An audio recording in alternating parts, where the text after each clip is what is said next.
د کابل کندهار پر لاره د طالبانو د ځانګړي انقطاعو مشر پیر آغا په ترافیکي پیښه کې مړ شوی. سلام، زموږ چینل ته په خیر راغلاست. د دا ډیر معلومات لپاره زموږ چینل سره سبسکرایب کړئ.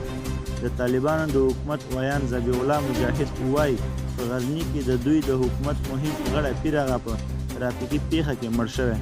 ښاغلي مجاهد په وینا چې نوموړی کس له کابل څخه کندهار ته روان و چې یو ترافیکي پیښې له امله یې پر همدې لاره ساه ورکړې.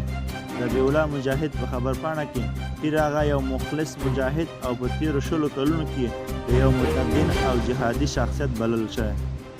تر اوسه د ترافیکي پیښې له علت نه دی په ډاګه شوی او نه دا روښانه شوی چې په پیښه کې بل چاته هم زیان اوښتی او که نه.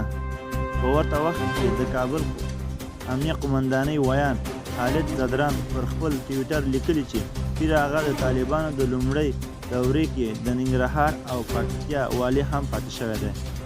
ویل کېږي مړ شوی کس تازه له حج څخه راستون شوی و او کندهار ته روان و چې ترافیکي پیښه یې کړې ده.